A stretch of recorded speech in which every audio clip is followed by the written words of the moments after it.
durante toda a programação do Canal do Boi, você fica sabendo a previsão do tempo, os impactos do clima nas culturas que são desenvolvidas no Brasil.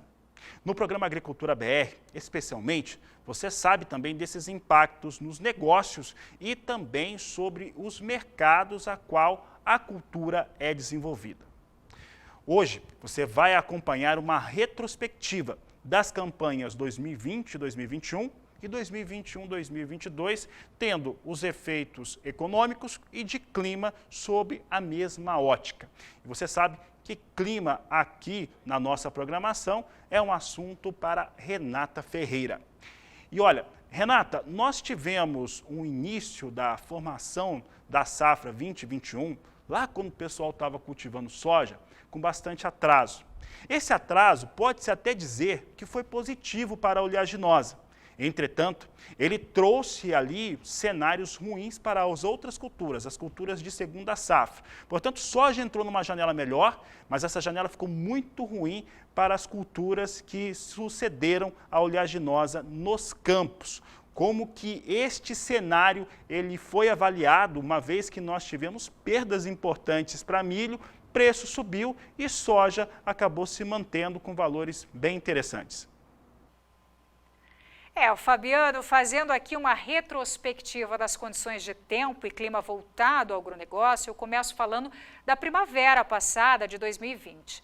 Ela teve atrasos nas chuvas, nas instalações e volume abaixo da média, né? E esse atraso na chuva no ano passado, Fabiano, trouxe consequências para toda a safra, né? A soja em si não foi tão penalizada naquele período, porque apesar de ter sido aí instalada mais tarde, a chuva depois se regularizou e os acumulados foram altos suficientes para o desenvolvimento da cultura. Mas na segunda safra, tanto do milho quanto do algodão foram afetadas com a falta de chuva no começo da instalação e desenvolvimento. E depois as geadas deste último inverno, né? No verão passado, estávamos sob a influência de Laninha, que também contribuiu aí para o atraso da chuva no Centro-Sul, com maior volume e frequência no meio norte brasileiro. O Nordeste foi uma das áreas beneficiadas com maior regularidade de precipitação, enquanto o Sul e o Sudeste tiveram falta de chuva no último verão, né? Áreas do Noroeste e Norte do estado de São Paulo tiveram seca excepcional em março passado.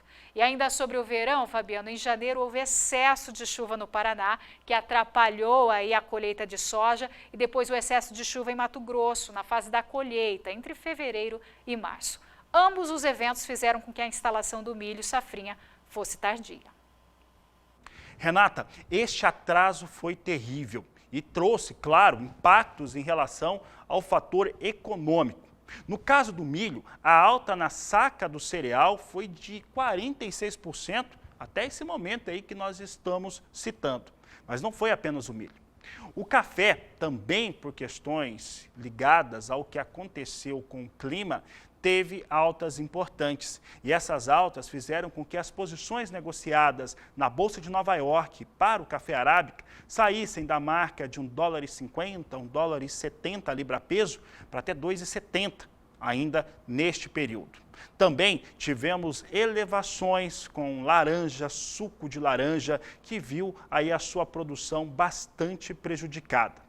Em relação a esses elementos que nós tivemos, Renata, o que causou esse cenário, com fortes perdas para as culturas e preços elevados no mercado para todas essas culturas que eu citei?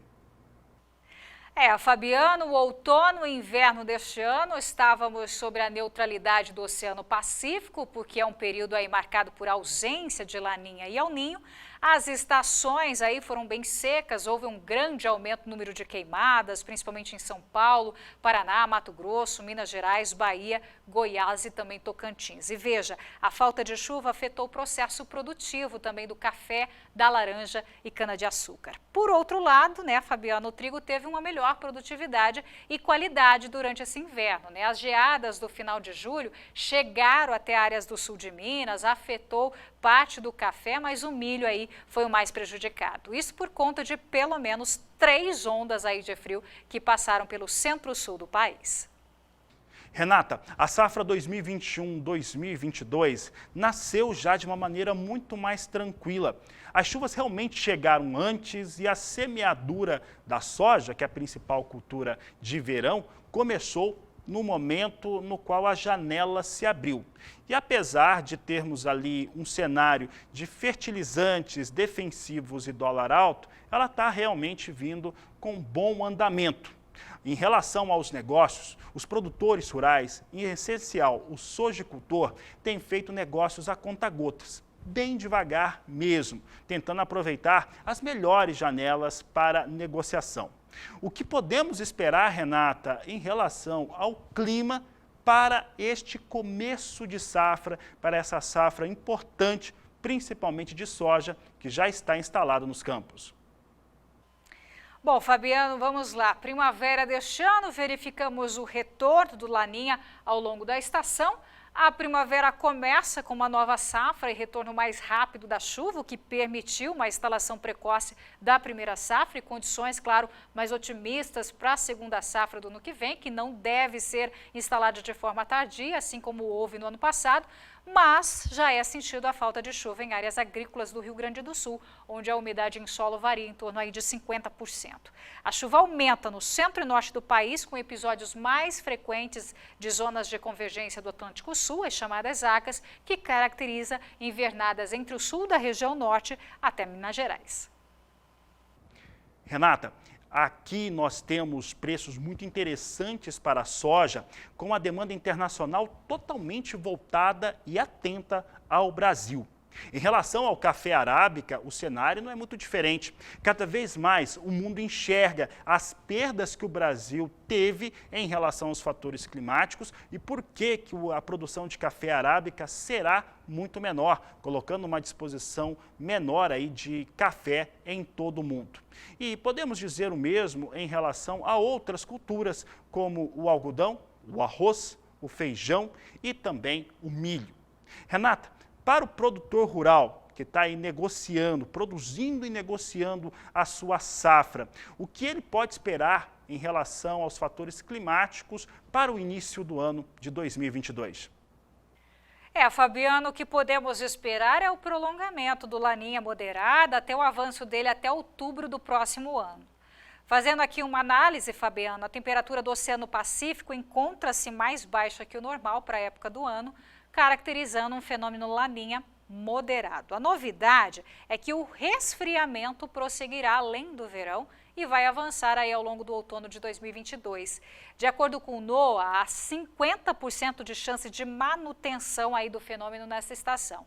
Espera-se um padrão típico do fenômeno no Brasil, com chuva aí acima da média nas regiões norte e nordeste e norte das regiões sudeste e centro-oeste entre dezembro de 2021 e fevereiro de 2022. Por outro lado, Fabiano, a região sul e os estados de São Paulo, também Mato Grosso do Sul, receberão menos chuva que o normal, com chance aí de algumas estiagens regionalizadas. E esse é o grande destaque, a estiagem no sul, que vai persistir até o fim da estação. Como consequência, claro, atrapalha a reversão do quadro da seca que a região já vive. Ao longo da estação, Fabiano, a chuva também diminui na metade sul de Minas Gerais, Rio de Janeiro, Mato Grosso do Sul, onde há previsão de acumulados abaixo da média. No Nordeste, a chuva volta ao interior, o que pode ser bom para as culturas dessas áreas, mas reduz aí em boa parte do litoral. A temperatura vai permanecer próxima ou abaixo da média na maior parte do país, seja pela presença de ondas de frio mais intensas ou pela chuva persistente.